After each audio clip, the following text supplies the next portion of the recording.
Hello friends, आज की इस वीडियो में क्लास 10 के लिए सोशल साइंस का most important VVI objective question को देखेंगे, जो कि आपके एग्जाम के लिए बहुत इंपॉर्टेंट है। और हम लोगों को टारगेट है कि इस एग्जाम में आप सभी का नंबर 400 प्लस आ जाए, इतना हम लोगों का टारगेट है। तो जल्दी से हम लोग ऑब्जेक्टिव क्वेश्चन को देखेंगे। चलिए, आज का पहला क्वेश्चन है, सोपानी कृषि किस राज्य में प्रचलित है।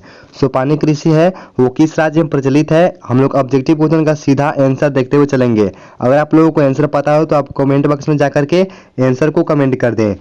तो आज का पहला क्वेश्चन है, सोपानी कृषि किस राज्य में प्रचलित है। इसका सही आंसर हो जाएगा option B. Option B, Uttarakhand में सोपानी कृषि है वो उत्तराखंड में प्रचलित है। चलिए, 2 नंबर क्वेश्चन है, सीमेंट उद्योग का सबसे प्रमुख कच्चा माल क्या है। सीमेंट उद्योग का सबसे प्रमुख कच्चा माल क्या है। इसका सही आंसर हो जाएगा option number A. Option number A, चूना पत्थर। चूना पत्थर सीमेंट उद्योग का सबसे प्रमुख कच्चा माल है और ये इंपॉर्टेंट क्वेश्चन है, एग्जाम में आता है। चलिए, 3 नंबर क्वेश्चन है, कौन भारत का सबसे बड़ा लौह उत्पादक राज्य है। कौन है जो भारत का सबसे बड़ा लौह उत्पादक राज्य है। इसका सही आंसर हो जाएगा option number A. Option number A, Karnataka. Karnataka Bharat का सबसे बड़ा लौह उत्पादक राज्य है। 4 नंबर क्वेश्चन है, किस खनिज को उद्योगों की जननी माना जाता है। किस खनिज को उद्योगों की जननी माना जाता है। ये इंपॉर्टेंट ऑब्जेक्टिव क्वेश्चन है, बहुत इंपॉर्टेंट है, ये एग्जाम में आता है। किस खनिज को उद्योगों की जननी माना जाता है। इसका सही आंसर हो जाएगा option number C. Option number C, लोहा को। लोहा को उद्योगों की जननी माना जाता है। चलिए, 5 नंबर क्वेश्चन है, इनमें कौन आधात्विक खनिज का उदाहरण है। इनमें कौन आधात्विक खनिज का उदाहरण है। इसका सही आंसर हो जाएगा option number C. Option number C, अभ्रक। अभ्रक क्या है, यह एक आधात्विक खनिज का उदाहरण है। चलिए, 6 नंबर क्वेश्चन है, भारत में लगभग कितने प्रकार के खनिज पाए जाते हैं। भारत में लगभग कितने प्रकार के खनिज पाए जाते हैं। इसका सही आंसर हो जाएगा option number B. Option B, 100 प्रकार के, यानी कि भारत में लगभग 100 प्रकार के खनिज पाए जाते हैं। 7 नंबर क्वेश्चन है, चरक का संबंध किस देश से था। चरक का संबंध किस देश से था। इसका सही आंसर हो जाएगा option number C. Option number C, Bharat से था। चरक का संबंध जो था वह भारत देश से था। चलिए, 8 नंबर क्वेश्चन है, भारत का प्रथम तेल शोधक कारखाना कहाँ स्थित है। भारत का प्रथम तेल शोधक कारखाना कहाँ पर स्थित है। इसका सही आंसर हो जाएगा option number C. Option number C, Digboi में, यानी कि जो भारत का प्रथम तेल शोधक कारखाना है वह डिगबोई में स्थित है। चलिए, 9 नंबर क्वेश्चन है, मैंगनीज उत्पादन में भारत का विश्व में क्या स्थान है। मैंगनीज उत्पादन में भारत का विश्व में क्या स्थान है। इसका सही आंसर हो जाएगा option number C. Option number C, तृतीय, यानी कि मैंगनीज उत्पादन में भारत का विश्व में तीसरा स्थान है। 10 नंबर क्वेश्चन है, मरुस्थलीय मृदा का विस्तार निम्न में से कहाँ है। मरुस्थलीय मृदा का विस्तार निम्न में से कहाँ है, किस देश में है, किस राज्य में है। इसका सही आंसर हो जाएगा option number B. Option number B, Rajasthan में, यानी कि मरुस्थलीय मृदा का जो विस्तार है वो सबसे अधिक राजस्थान में है। 11 नंबर क्वेश्चन है, इनमें किस बंदरगाह से लोहे का निर्यात किया जाता है। इनमें किस बंदरगाह से लोहे का निर्यात किया जाता है। इसका सही आंसर हो जाएगा option number D. Option number D, Visakhapatnam, यानी कि विशाखापत्तनम क्या है, बंदरगाह है जहां से लोहे का निर्यात किया जाता है।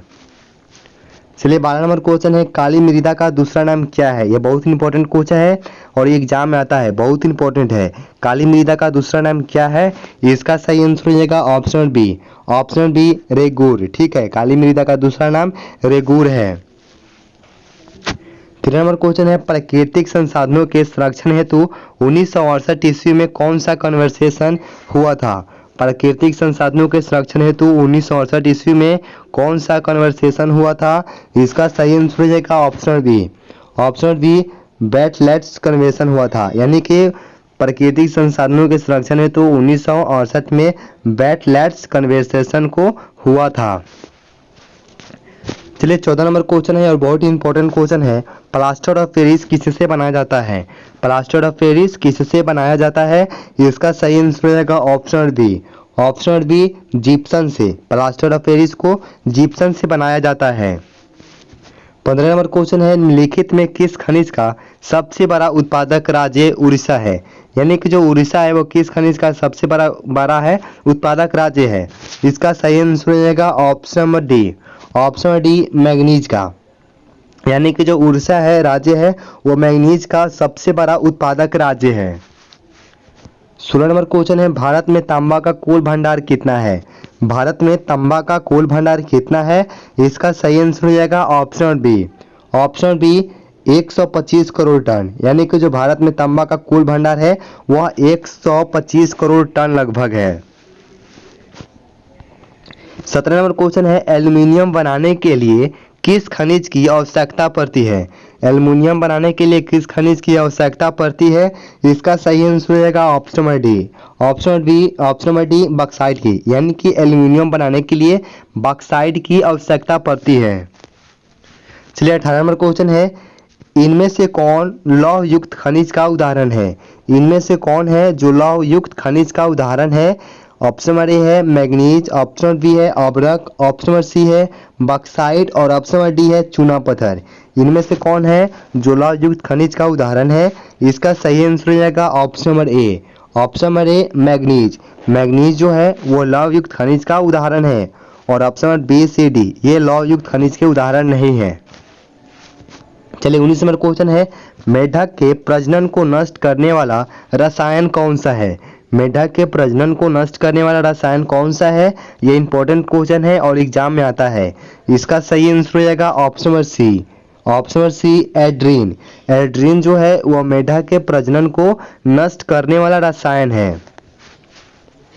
चलिए 20 नंबर क्वेश्चन है, समुद्री क्षेत्र में राजनीतिक सीमा के कितने किमी क्षेत्र तक संपदा निहित है? समुद्री क्षेत्र में राजनीतिक सीमा के कितने किमी क्षेत्र तक संपदा निहित है? इसका सही आंसर होगा option number D, option number D 19.2 किमी। यानी कि समुद्री क्षेत्र में राजनीतिक सीमा के 19.2 किमी क्षेत्र तक जो है वो संपदा निहित है। और ये आज का लास्ट क्वेश्चन था। इसके पहले आप लोगों ने चैनल को सब्सक्राइब नहीं किया तो चैनल को सब्सक्राइब कर लें, वीडियो को लाइक करें, अपने दोस्तों के साथ शेयर करें और कमेंट करें वीडियो कैसा लगा और अगला किस सब्जेक्ट का आप लोगों को ऑब्जेक्टिव चाहिए आप लोग कमेंट करके बताएं। मिलते हैं अगले वीडियो में, धन्यवाद।